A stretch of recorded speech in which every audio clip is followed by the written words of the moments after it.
I'll walk. I stood carefully, and I was still fine. He held the door for me, his smile polite but his eyes mocking. I walked out into the cold, fine mist that had just begun to fall. It felt nice. The first time I'd enjoyed the constant moisture falling out of the sky. As it washed my face clean of the sticky perspiration. Thanks, I said as he followed me out. It's almost worth getting sick to miss Jim. Anytime. He was staring straight forward, squinting into the rain. So are you going? This Saturday, I mean? I was hoping he would, though it seemed unlikely. I couldn't picture him loading up to carpool with the rest of the kids from school. He didn't belong in the same world. But just hoping that he might gave me the first twinge of enthusiasm I'd felt for the outing. Where are you going exactly? He was still looking ahead, expressionless. Down to La Push, to First Beach. I studied his face, trying to read it. His eyes seemed to narrow infinitesimally. He glanced down at me from the corner of his eye, smiling wryly. I really don't think I was invited. I sighed. I just invited you. Let's you and I not push poor Mike any further this week. We don't want him to snap. His eyes danced. He was enjoying the idea more than he should. Mike Schmike, I muttered, preoccupied by the way he'd said, you and I. I liked it more than I should. We were near the parking lot now. I veered left toward my truck. Something caught my jacket, yanking me back. Where do you think you're going? He asked, outraged. He was gripping a fistful of my jacket in one hand. I was confused. I'm going home. Didn't you hear me promise to take you safely home? Do you think I'm going to let you drive in your condition? His voice was still indignant. What condition? And what about my truck? I complained. I'll have Alice drop it off after school. He was towing me toward his car now, pulling me by my jacket. It was all I could do to keep from falling backward. He'd probably just drag me along anyway if I did.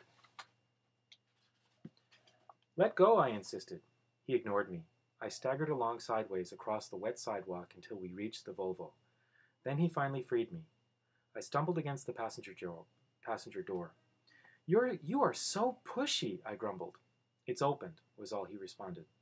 He got in the driver's side. I am perfectly capable of driving myself home. I stood by my car, fuming. It was raining harder now, and I'd never put my hood up, so my hair was dripping down my back. He lowered the automatic window and leaned toward me across the seat. Get in, Bella. I didn't answer. I was mentally calculating my chances of reaching the truck before he could catch me. I had to admit, they weren't good. I'll just drag you back, he threatened, guessing my plan. I tried to maintain what dignity I could as I got into his car. I wasn't very successful. I looked like a half-drowned cat, and my boots squeaked. This is completely unnecessary, I said stiffly. He didn't answer. He fiddled with the controls, turning the heater up and music down. As he pulled out of the parking lot, I was preparing to give him the silent treatment, my face in full pout mode. But then I recognized the music playing, and my curiosity got the better of my intentions. Claire de Lune? I asked, surprised. You know Debussy? He sounded surprised too. Not well, I admitted. My mother plays a lot of classical music around the house. I only know my favorites. It's one of my favorites too. He stared out through the rain, lost in thought. I listened to the music, relaxing against the light gray leather seat. It was impossible not to respond to the familiar, soothing melody. The rain blurred everything outside, the window into gray and green smudges. I began to realize we were driving very fast, the car moving so steadily, so evenly, though I didn't feel the speed. Only the town flashing by gave it away. What is your mother like? He asked suddenly. I glanced over to see him studying me with curious eyes. She looks a lot like me, but she's prettier, I said. He raised his eyebrows. I have too much Charlie in me.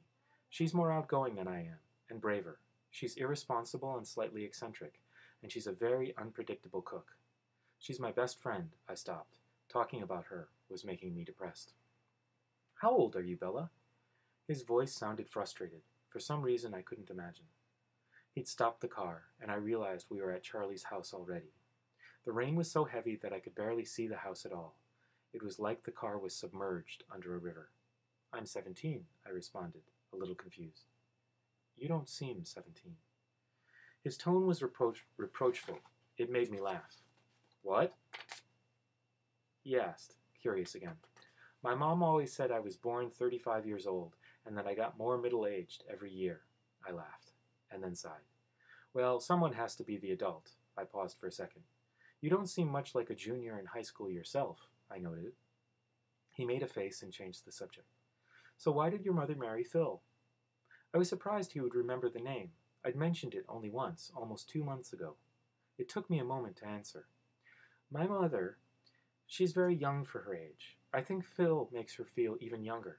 At any rate, she's crazy about him. I shook my head. The attraction was a mystery to me. Do you approve? He asked. Does it matter? I countered. I want her to be happy, and he is who she wants. That's very generous. I wonder, he mused. What? Would she extend the same courtesy to you, do you think, no matter who your choice was? He was suddenly intent, his eyes searching mine. I think so, I stuttered, but she's the parent after all. It's a little bit different. No one too scary, then, he teased. I grinned in response. What do you mean by scary? Multiple facial piercings and excessive tattoos? That's one definition, I suppose. What's your definition? But he ignored my question and asked me another. Do you think that I could be scary? He raised one eyebrow, and the faint trace of a smile lightened his face. I thought for a moment, wondering whether the truth or lie would go better. I decided to go with the truth. I think you could be, if you wanted to. Are you frightened of me now? The smile vanished, and his heavenly face was suddenly serious. No. But I answered too quickly. The smile returned. So, now are you going to tell me about your family? I asked to distract him. It's got to be a much more interesting story than mine. He was instantly cautious. What do you want to know? The Cullens adopted you? I verified. Yes. I hesitated for a moment. What happened to your parents? They died many years ago. His tone was matter-of-fact. I'm sorry, I mumbled. I don't really remember them clearly. Carlisle and Esme have been my parents for a long time now. And you love them? It wasn't a question. It was obvious in the way he spoke of them. Yes, he smiled. I couldn't imagine two better people. You're very lucky. I know I am. And your brother and sister? He glanced at the clock on the dashboard. My brother and sister, and Jasper and Rosalie, for that matter, are going to be quite upset if they have to stand in the rain waiting for me. Oh, sorry, I guess you have to go. I didn't want to get out of the car. And you probably want your truck back before Chief Swan gets home, so you don't have to tell him about the biology incident. He grinned at me. I'm sure he's already heard. There are no secrets in Forks, I sighed. He laughed, and there was an edge to his laughter. Have fun at the beach. Good weather for sunbathing. He glanced out at the sheeting rain. Won't I see you tomorrow? No. Emmett and I are starting the weekend early. What are you going to do? A friend could ask that, right? I hope the disappointment wasn't too apparent in my voice. We're going to be hiking in the Great Rocks Wilderness, just south of Rainier. I remembered Charlie had said the Cullens went camping frequently. Oh well, have fun. I tried to sound enthusiastic. I don't think I fooled him, though. A smile was playing around the edges of his lips. Will you do something for me this weekend? He turned to look me straight in the face, utilizing the full power of his burning golden eyes. I nodded helplessly. Don't be offended, but you seem to be one of those people who just attract accidents like a magnet. So, try not to fall into the ocean or get run over or anything, all right? He smiled crookedly. The helplessness had faded as he spoke. I glared at him.